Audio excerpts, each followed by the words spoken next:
성도님 여러분 안녕하세요. 오늘의 말씀지기 김수진 간사입니다. 각자의 자리에서 말씀을 보는 여러분 너무 축복합니다. 오늘도 말씀의 은혜를 누려볼까요?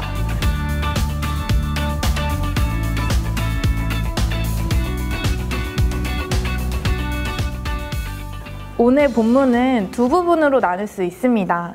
14절, 15절에 예수님이 복음을 전파하시는 부분과 16절부터 20절, 어부들을 제자로 부르시는 부분입니다. 14절, 15절을 먼저 볼까요? 이 말씀은 요한이 잡혀간 것으로 시작하고 있습니다. 여기에서 요한은 사도 요한이 아니라 세례 요한이지요.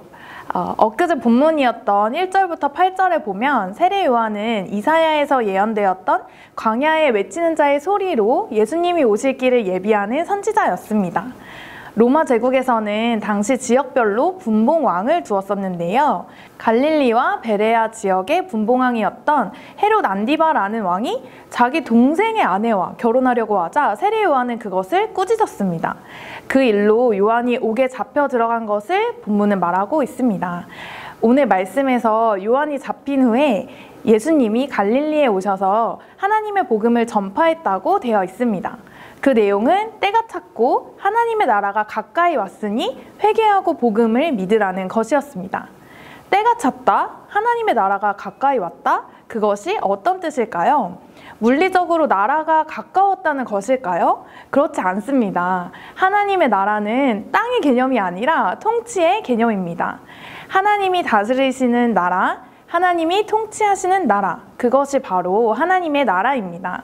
그래서 영어 성경에서는 country가 아니라 kingdom이라는 단어를 사용하고 있습니다. 예수님은 이러한 하나님의 통치가 가까웠다고 말씀하시며 회개하고 복음을 믿으라고 하십니다. 이처럼 예수님의 제자로 가는 첫 번째 길목은 회개라고 할 수 있습니다. 내 삶의 주인 자리를 주님께 내어드리고 하나님의 통치를 받는 것, 말만이 아니라 정말로 내 삶의 주인이 예수 그리스도라 고백하고 모든 영역에서 하나님이 통치하시는 그런 삶을 살 것은 예수님은 말씀하고 계십니다. 하나님의 복음을 전파하신 예수님은 16절에서 갈릴리 해변으로 가십니다. 그리고 어부 형제인 시몬과 안드레가 바다에 그물을 던지는 것을 보십니다. 그들에게 예수님은 나를 따라오라, 내가 너희로 사람을 낚는 어부가 되게 하리라고 말씀하셨고 그들은 바로 그물을 버려두고 예수님을 따라옵니다. 그리고 배에서 그물을 깁고 있는 세베대의 아들 야고보와 형제 요한에게도 가셔서 부르시고 그들도 예수님을 따라갑니다. 이렇게만 보면 예수님이 마치 피리 부는 사나이 같다 이런 생각이 드는데요.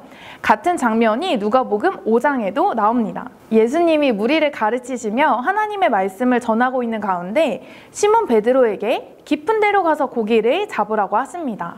시몬은 밤이 새도록 수고하였으나 잡은 것이 없지만 말씀에 의지하여 그물을 내리리이다 하고 그물을 내립니다. 고기가 너무 많이 잡혀서 시몬은 예수님께 저는 죄인입니다 라는 고백을 하고 야고보와 요한까지 예수님을 따르게 되는 장면이 나옵니다. 이렇게 비교해서 보니 마가복음의 저자인 마가가 내용을 요약해서 썼다는 것을 알 수 있는 대목입니다. 예수님은 제자로 세울 사람들을 찾아 나섰고 갈릴리에서 시몬과 안드레를 만나셔서 제자로 부르셨습니다. 그들이 예수님을 따른 것이 아니라 주님이 그들을 택하셨습니다. 마찬가지로 우리의 제자의 삶도 우리가 택한 것이 아니라 주님이 우리를 부르셨습니다. 내가 한 것 같지만 모두 하나님이 하신 것이 바로 은혜입니다. 주님은 우리를 사람 낚는 어부로 부르셨습니다. 우리가 받은 생명의 복음을 또 다른 사람에게 전해 하나님의 나라가 확장되기를 원하십니다. 그것이 전임 사역이 될 수도 있고 캠퍼스에서 혹은 직장에서 제자의 삶을 사는 것이 될 수도 있습니다. 어느 것이 더 높은 부르심이라고 할 것 없이 모든 부르심 그 자체로 고귀합니다. 예수 그리스도를 구세주로 고백하는 모든 성도들은 동일하게 모든 민족을 제자 삼으라는 지상 명령을 받은 것이기 때문에 모두가 제자가 되어야 하고 또 제자를 삼아야 합니다. 오늘 하나님께서 여러분을 어떻게 부르고 계십니까? 그 부르심에 반응하는 방법은 어떤 것이 있을까요? 또 우리 삶에서 제자의 삶을 어떻게 살아야 할까요? 시몬과 안드레와 야고보와 요한이 내려두었던 그물처럼 오늘 우리가 내려놓아야 하는 우리의 그물은 어떤 것들이 있을까요? 주님이 말씀하신다고 느껴진다면 바로 내려놓고 순종해 보는 것은 어떨까요? 말씀을 통해 내 삶을 비춰보고 오늘도 믿는 자에게 요구하시는 순종의 발걸음을 걸어가시는 여러분이 되시길 기도합니다. 샬롬!